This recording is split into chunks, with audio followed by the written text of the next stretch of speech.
us, because God was given to us. God was given to you. God was given to me.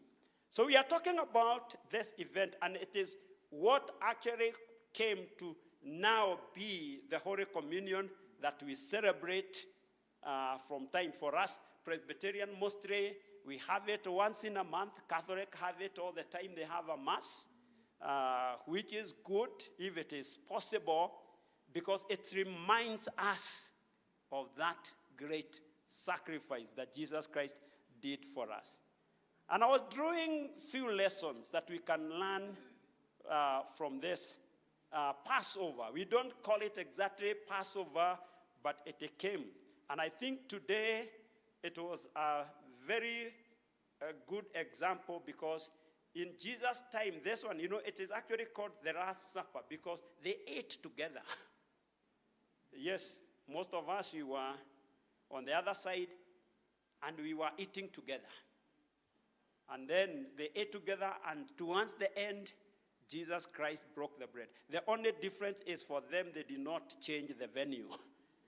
For us, we changed from that venue to this to come and break the bread. For Jesus, it was the same venue that they did this. But this is a very good example of what they did.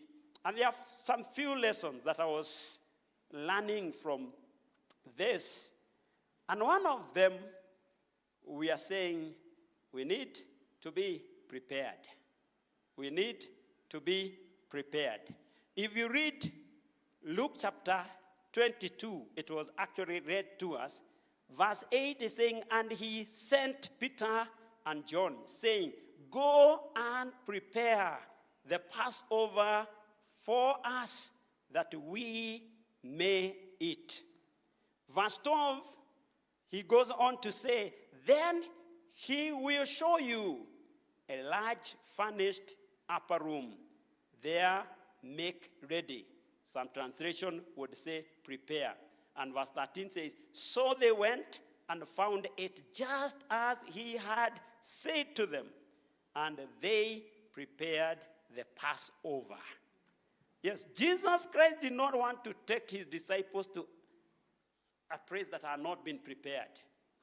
Even when we came there, I'm not very sure that room, that is the way it is all the time.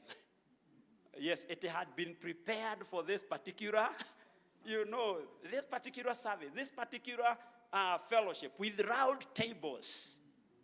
Yes, with round tables, food served on one side, and the food was prepared. Because it's good to prepare. In the same way, Jesus did not want to take his disciples to a place that was not prepared. So he did probably prior arrangement, maybe with the owner, of the home, that he would be given that room, and he sent his disciples to prepare so that when they come, the room is well prepared. Yes, we say, and it is true, that we are not here for life. We are not here for eternity. Yes, one day we will live here to go to be with our God.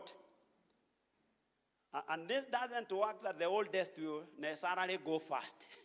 This is not the way it works. Sometimes you see parents burying children, even actually grandchildren, because this is according to God's plans. He has numbered the days, of our life. Like he talks about the mothers who died at 50s. That is considered a very young, age to die. But even sometimes children are born and they die. But the fact is that it is appointed that for each one of us, a time will come and we have to leave this world. So we need to be prepared for our next destination, where we will go to spend our eternity. Actually, much of the preparation should focus on that place. Because here it is temporary. Here will be, after tukigonga night, at 100, My grandmother, the maternal, died at 103. And another grandfather died still at 103. So I have all the reason to think that, I may go 100, 100 plus. But it doesn't matter whether it is 100 plus. Even in the Old Testament, they lived for many years, 800, 700 years, but they died. So 100 years or 70 or 80 will be a very short time as compared to the eternity. So even as we prepare things of the world, even as we think about our life today, let's prepare for that home. The reason why the PCA called me and others to tell us you don't have much time to own a parish. And this time I was taken to retraining. I actually understood how important it is to have a parish. Yes, because when you have a parish, you don't struggle on Saturday night where you will go to church. Yeah, it is obvious. You know where. But when you are the training, you don't have a parish, and maybe you have not been invited to go and preach somewhere, you start now thinking, where do I go to church?